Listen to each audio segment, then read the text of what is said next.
Hello बच्चों, आप सभी का हमारे चैनल आरती एजुकेशन क्लासेस में स्वागत है। आज के वीडियो में हम आपके लिए लेकर आए हैं 8th ग्रेड अभ्यास पुस्तिका कक्षा 8 विषय सामाजिक विज्ञान।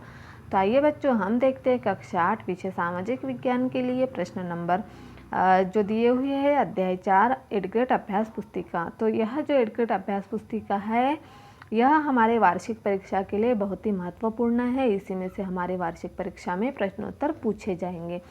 तो यहाँ पर हम लेकर आए हैं अध्याय 4 कानूनों की समझ।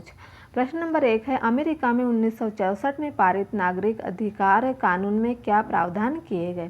तो अमेरिका में 1964 में पारित नागरिक अधिकार कानून के जरिए नस्ल, धर्म या राष्ट्रीयता के आधार पर किसी भी तरह के भेदभाव को गैर कानून घोषित कर दिया गया।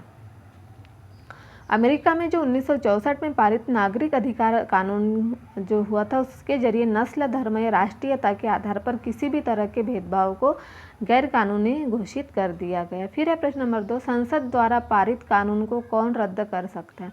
तो संसद द्वारा पारित कानून को अदालत संविधान के विरुद्ध होने पर रद्द कर सकता है। संसद द्वारा पारित कानून को क्या है, अदालत जो है संविधान के विरुद्ध होने पर रद्द कर सकता है। फिर है हमारा, घरेलू हिंसा किसे कहा जाता।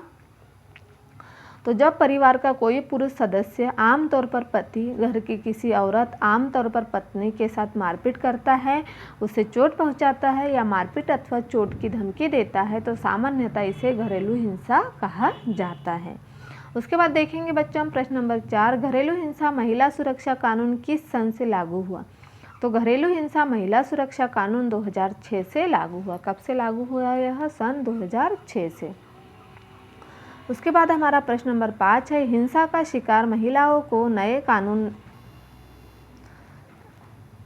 कानून से कौन से 2 मुख्य अधिकार प्राप्त हुए। तो हिंसा की शिकार महिलाओं को नए कानून से साझे मकान में रहने के व किसी भी तरह की हिंसा के खिलाफ सुरक्षा का आदेश प्राप्त करने तथा अपने इलाज और अन्य खर्चों के लिए आर्थिक सहायता प्राप्त करने का अधिकार प्राप्त हुआ।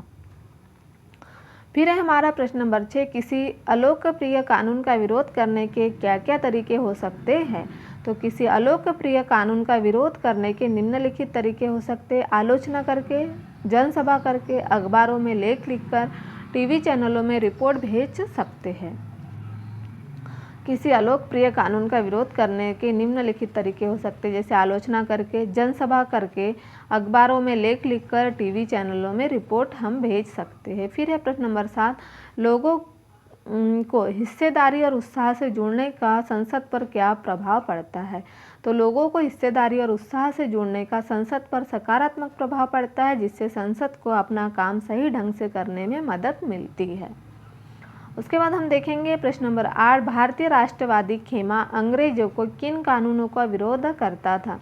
तो भारतीय राष्ट्रवादी खेमा अंग्रेजों के दमनकारी कानूनों का विरोध करता था। कौन से कानूनों का विरोध करता था, दमनकारी कानूनों का विरोध करता था। तो इस तरह से हम यहाँ पर अध्याय 4 जो है उसके प्रश्न 1 से 8 तक जो थे उन्हें पूर्ण तरह से हमने यहाँ पर लिख दिए है और समझा भी दिए है। इसे आप पूर्ण कर लीजिए आपकी जो 8th ग्रेड अभ्यास पुस्तिका है उसमें। और इस तरह से यदि आपको हमारा वीडियो अच्छा लगा है और आप हमारे चैनल पर नए हो तो हमारे चैनल को सब्सक्राइब ज़रूर कर लीजिए और बेल आइकन को प्रेस करना ना भूलिए, ताकि आपको हमारे आने वाले वीडियो के नोटिफिकेशन मिलते रहेंगे।